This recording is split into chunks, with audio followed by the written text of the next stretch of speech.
Hey guys, welcome back to VM Nation. I am your host, Richard Kaufman, also known as the Comeback Coach. Guys, this is going to be a great conversation, especially if you're struggling with anything physically, mentally, or if you're just trying to find your mission again. Because I know a lot of people, when they get out, we lose our mission. And this is going to be something that maybe you guys can get involved with serving again. But first, I want to thank our sponsors, me.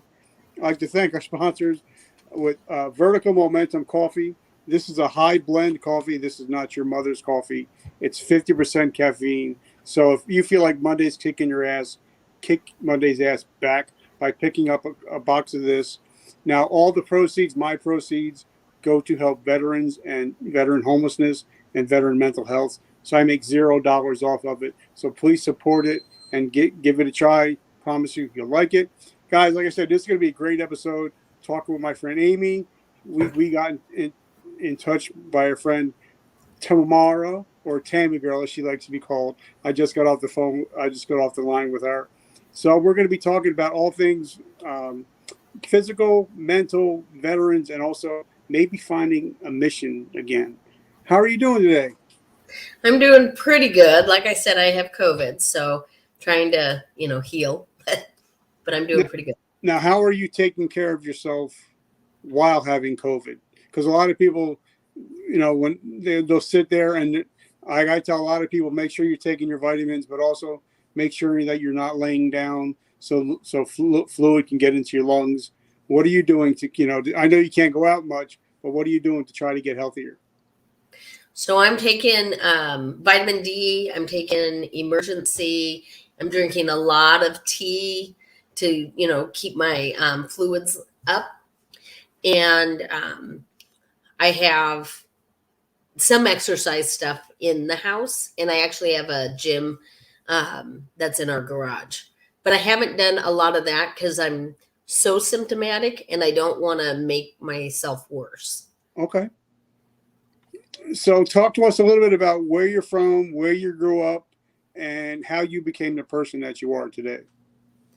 So I was actually born in Canada and lived there with my family for just a couple of years. We came down and went to school here in the U.S. in Washington State. I became a naturalized citizen at 16 and joined the Army at 17. And then served one tour in the Army, and it was, because I'm old, it was in the 90s. And got out, got, married and pregnant the way you do in the military. And then went into the Navy Reserves and finished up my 8 years in the Navy Reserves. And I was one of the first women Seabees, which is a construction worker in the Navy, for those who don't know. My dad owned his own business in heating, ventilating, architectural sheet metal. And you always say that kids don't listen to their parents. Well, I have proof I did, because I got to test out of sheet metal work and become a CB without ever going to school for it. So now, what was your experience like? Because I've had plenty of women veterans on my show. What was your military experience like as a female? I didn't have a great military experience. I had I dealt a lot with gender roles, and I was one of the first women in light infantry at Fort Drum, and just I was pretty attacked. And I was raised strong. My dad, was a Marine, and I just overcame things in my service. I don't regret my service, but it was a big challenge for me. I didn't, because my dad raised me with self-worth, I couldn't stay in the military with going through what I went through. Does that make sense? Yeah, because I've had a lot of a lot of young ladies that have come on, at least 10 that I know of, that have done. Some of them dealt with MST, some of them didn't, some of them just dealt with, people making snide remarks, just people being wise asses, and so, and they kind of got out and they're like, all right, I've had enough. I'm done. It's a wrap. So what was your decision to get out? And, like we were talking off camera, a lot of times when we get out of the military, um, we, first of all, we're in the military, we're all hua hardcore and all that bullshit, but we get used to getting paid on the 1st and the 15th, getting TRICARE, whatever. But then eventually when our feet hit the streets, like my friend Sergeant Nick says, the military doesn't give a shit about you. The phone stops ringing, and now you lose a career and you lose your mission. What was your transitioning like? So one of the things, I felt very worthless in the military. Like you said, nobody cared. And so when I transitioned out, nobody cared. But I had actually gone in thinking that I was going to be a military girl. My entire life, I knew I was going to go serve in the military. And so I was very shocked by my experience. And so when I got out, I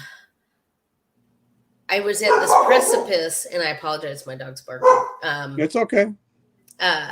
Of how do I serve my country? Like, I'm so patriotic and all of these things. How do I serve my country if how I planned on serving my country didn't work out? I still have a heart of service. I still want to support and do all these different things. And so that's kind of where I went into the volunteer world. That's where I got involved in working with both my community and then also with the military. And it was a way so that I could continue to serve my country and live my authentic life. So what were the first couple weeks like, once you finally hung up the uniform? Like for me, I know it was very hard because, on our plan or my calendar listed out everything I was going to do for the military for the next year. Sorry, I'm just getting Luna. So what was your next steps when you finally hung up the uniform? What was that first couple of weeks like? I think it was pretty lonely. I think, of trying to figure out myself. And like I shared, I had children. And I think also trying to be the best version of myself for them, teaching them about service to others was real important. So what kind of job did you take when you got out of the military? And how did you start to reimagine and reinvent yourself? So I did actually start working at Sears. I worked in the supply because that's basically a lot of what I did in the Army, at least, was in the Quartermaster Corps. And so I did shipping, receiving, and I focused a lot on at Sears in shipping and receiving. I was talked into starting to work at the makeup counter because I also figured out that I was a pretty good salesperson.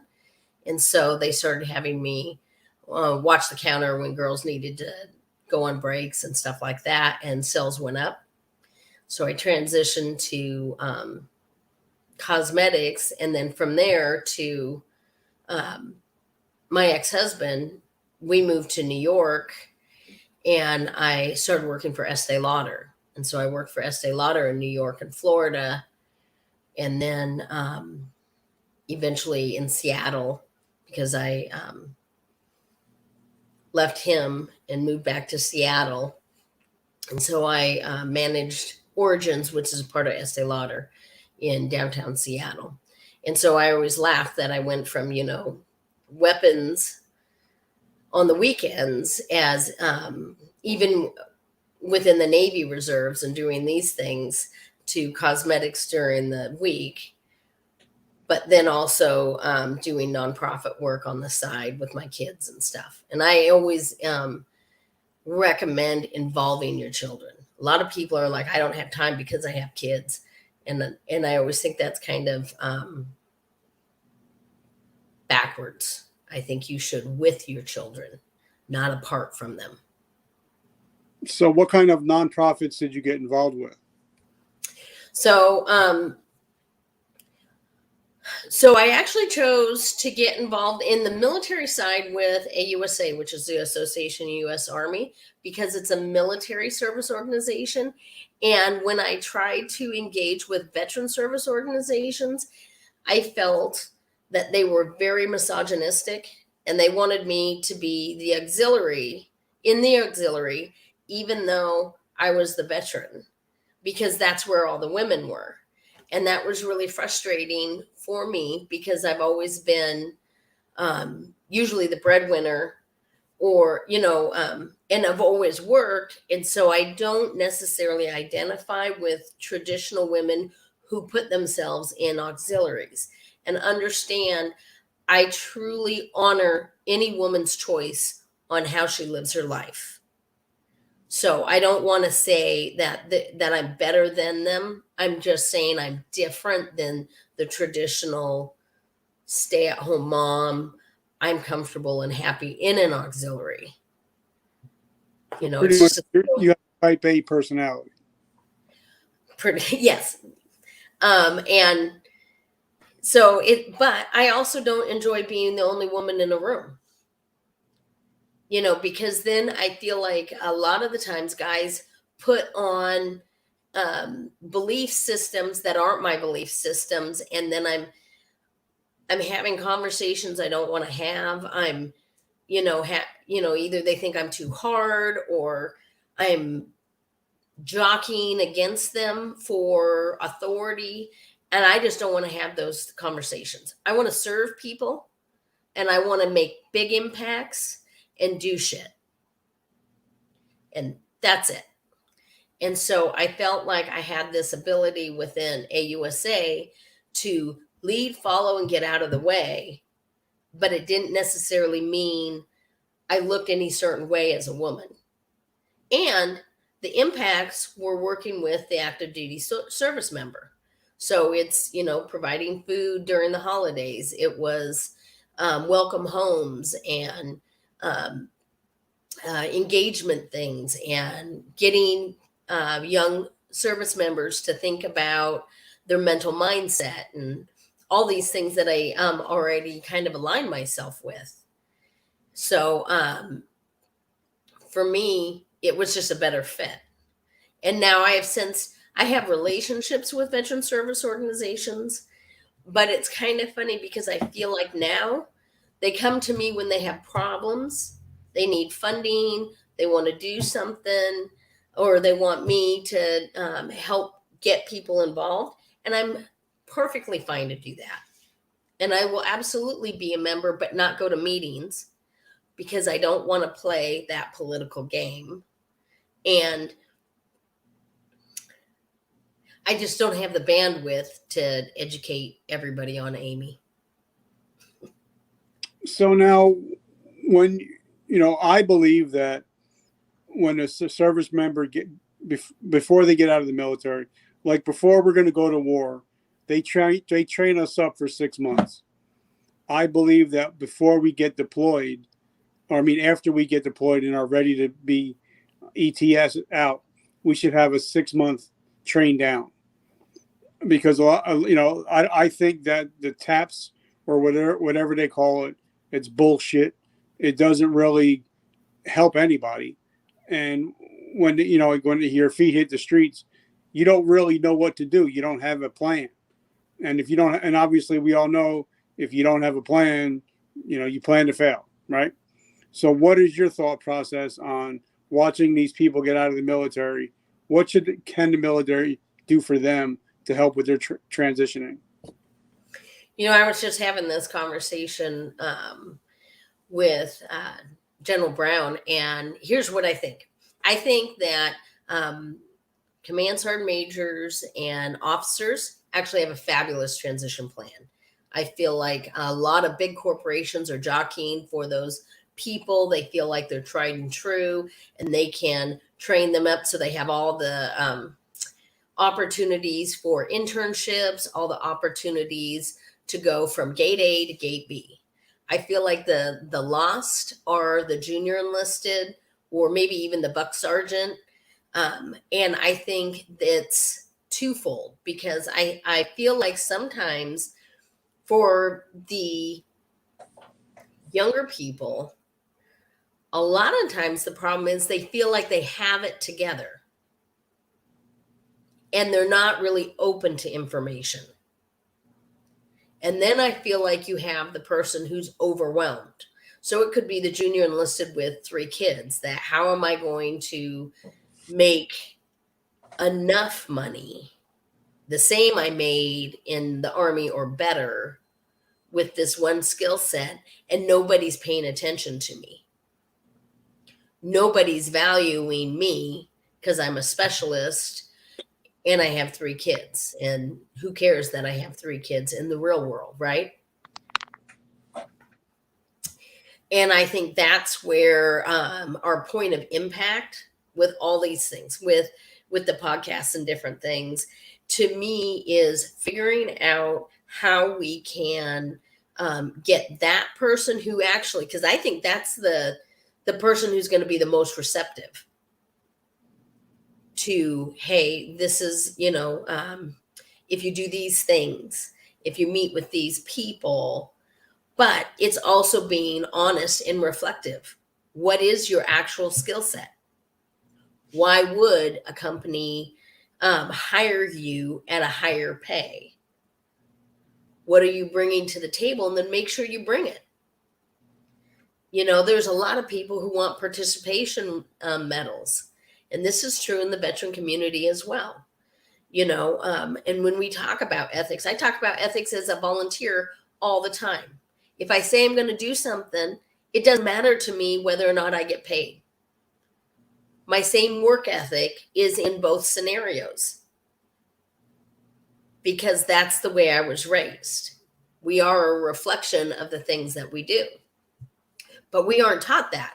We're taught that it's okay to say no, and it is, but it's also okay to say yes, and it's also okay to have an expectation of yourself. And to me, when we talk about mental mindset and we talk about depression, if we hold ourselves to such a low standard, then we're disappointed. Then we're at the state of disappointment. Whereas if we work on giving back and increasing our skill set, what is it that we could do differently? And we could talk about IT in this way. So you can have a young soldier that goes into IT, comes out as an E4, they have a certain set of skills, but they might not have the degree, or they don't have the certifications.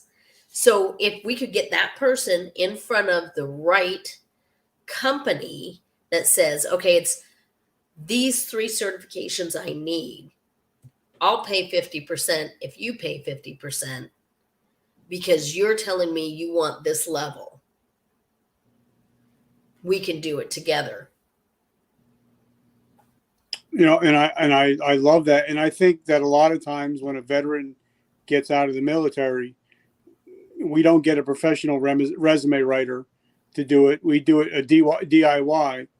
And then when we go to hand in our resume, and all they're seeing is acronyms and nomenclatures, and their eyes just glass over, and then I don't understand it, so they just throw it into the pile.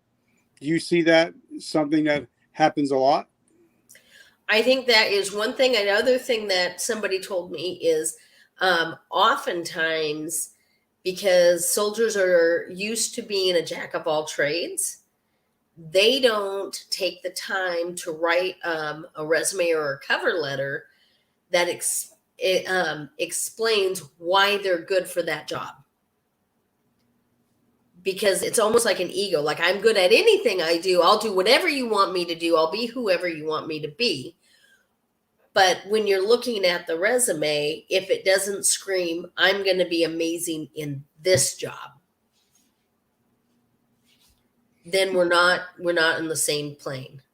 Now, one thing that I also I talk to my kids. I got a son, a 17-year-old, and I got a 19-year-old. One's in college, and one thing we started talking about his future. And I said, you need to get on LinkedIn.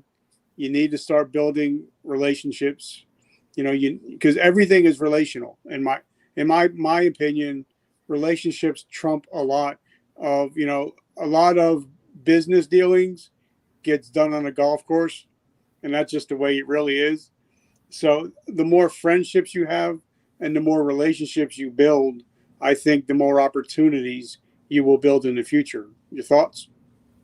I agree 100%. And I love golfing. And I think that so much business is done on the golf course because it's 4.5 hours and it's a litmus test. Like, golf to me is one of those things that you have to suck at for a long time before you can be any good. And so I just think that for business is oftentimes why.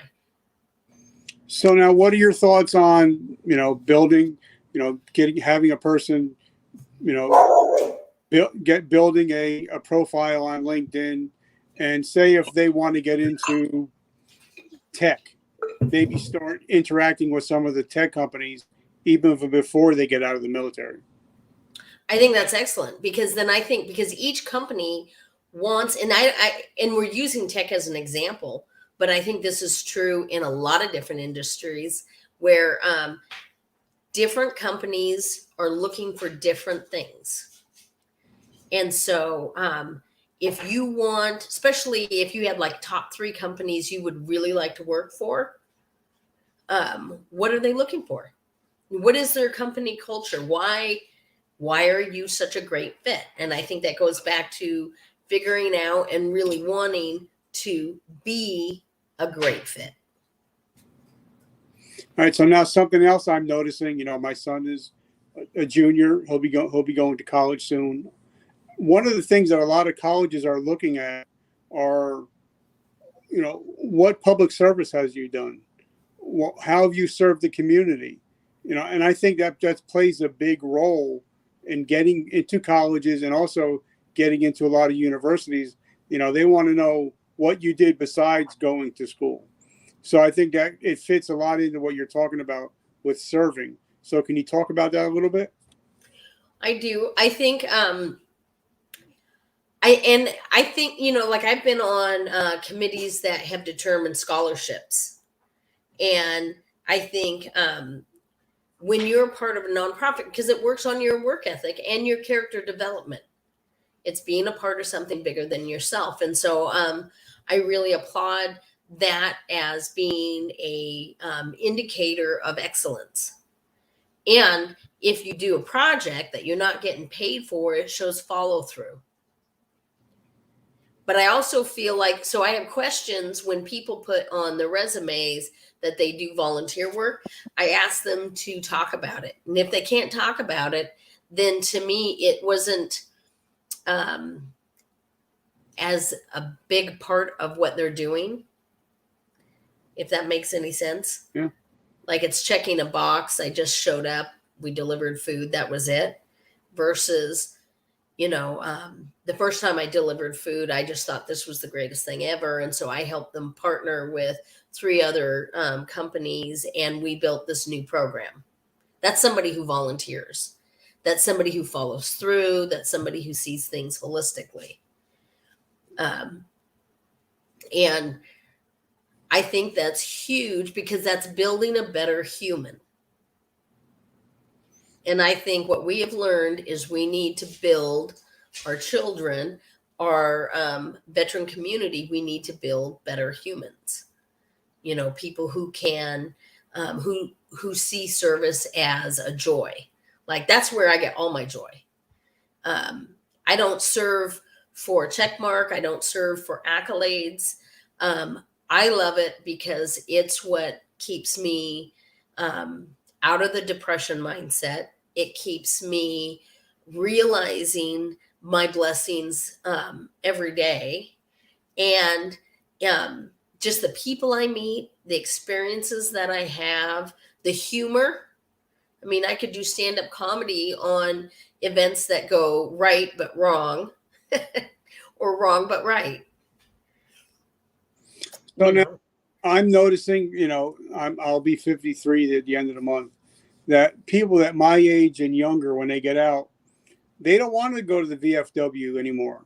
They don't want to go to MVets anymore because it's just a bunch of old guys, old girls just sitting there getting drunk, and they don't feel like they belong. Especially if you come up through the '90s and the 2000s, they don't feel like they belong in the VFWs and the Legions. So, what are some things that if, say, Craig, the 45-year-old guy, gets out, what are some things that he can volunteer with and become a part of? So, I mean, there's lots. Like, there's Travis Manion Foundation. There's a lot of young service organizations that are thriving right now. It's old associations that are really challenging because they're not meeting the times. They're wanting to create an event so amazing where people go to them rather than going to where people are. And you can do anything. I mean, you don't have to be in the veteran space. You can serve on, zombie apocalypse runs and work with, and all the money goes to St. Jude's or to a food bank or to, whatever and what have you. It's building your tribe, right? It's the camaraderie that we need. It's the service to others, but it's the camaraderie. And so if, trying to go into a veteran service organization and change it to fit you is kind of like pounding your fist in the sand. I feel. So then what steps would a person, when they get out of the military, where do they start looking to serve? Is it because they just go to the local church? Would go to the local VA? What would be some of their steps? Well, I would start with their self-reflection. Write down the things that you like to help with, whether it's logistics, whether it's, frontline service, whether it's grant writing, like you love to write, whether it's design, people who love to create flyers and different things like that, or social media. All of those are jobs and work in the nonprofit world. And then find out who needs them, because feeling needed is huge, right? Yeah.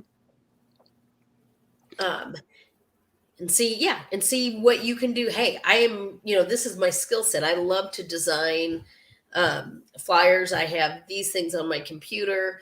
Oh my God. If I would love, and I have a guy who just does my website for AUSA, and that's his entire give back. He doesn't go to any meetings. He doesn't go to any events. But I got compliments as a chapter leader nationwide because our website was on point. And that's his one give back. Now, he now has a company doing that. He has his own company and he's a Navy vet. So it's a win-win. But he does it really well. That goes back to that work ethic. It's a reflection of him, and it serves me. It helps people. It helps me to get information out. It helps people want to be engaged with our chapter, all these different things. But I'm not trying to make him be a different type of volunteer, which to me is kind of what the VFW and the Legion, as much as I love them, often does, is they want you to be their kind of volunteer. And I'm saying there's enough room and there's enough need that we can all be authentically ourselves and actually serve tremendously. Okay, last two questions I have. How do we find you? How can we support your mission? And how can we support whatever you got going on? Well, so I'm a pretty simple girl, Amy Tiemeyer, and find me on Facebook and LinkedIn. I always do the hashtag because Tamara's one of my best friends. And so my hashtag is volunteeraholic. And I'm always here to help you find your spot. So if you're challenged with these things, I could absolutely help you find the areas that you could volunteer and make an impact. And I would love to do that. And as you know, Richard, because you've been on my podcast, Helping the Brave, which is also just telling transition stories and the same kind of trying to make the world better, one podcast at a time. Yeah, okay, so last question that I have, and I love this question because I ask 1,000 people, I get 1,000 different answers. We're living in New Jersey right now. I'm sure we're getting ready for a lockdown. Our lovely governor, because of COVID. So we have a lot of parents that are driving for Uber, DoorDash, just trying to put food on the kitchen table. So if I ask the average American to do something in 7 days, they're pretty much never going to get to it. But if somebody's listening to this right now and we ask them to take an actionable step right now, they're more than likely to do it. So if somebody is struggling with their mental health, what is something they can do in the next 24 hours to get some help? So it's how you receive love is how you should ask for help. So if you know that words of affirmation or something like that is your big go-to, then simply calling somebody and talking through where you're at. If time is your love language, then go and spend time with someone else. Just one other person, or even,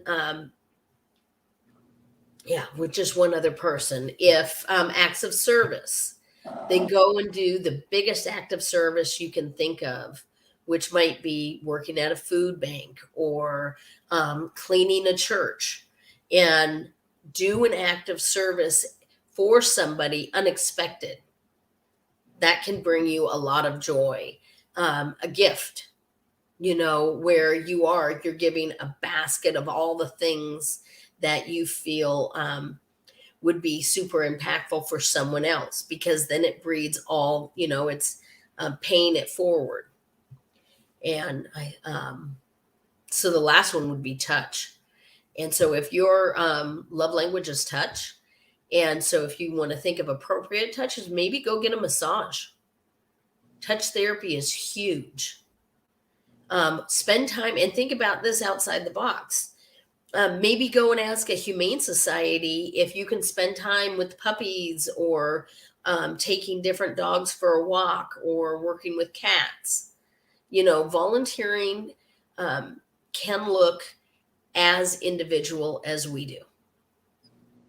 I love it. And especially if you can get involved with equine therapy, it's amazing what, just being next to a horse, that kind of bond that calms you down. I think that's an amazing thing to do also. Guys, I just want to say thank you guys for hanging out with us today. If you know anybody that's struggling with their mental health, even their physical health, just make sure you tag them in this, and just so we can get, if they need help, we can get them the resources that they need. I want to thank our sponsor, which is me. Thank you, Vertical Momentum Coffee. Thank you for keeping me energized. It keeps me going all day long. And remember that anything that I do, including my t-shirts, my hats, and everything on the Vertical Momentum Podcast website, all my proceeds go to help veterans struggling with PTSD, traumatic brain injuries, depression.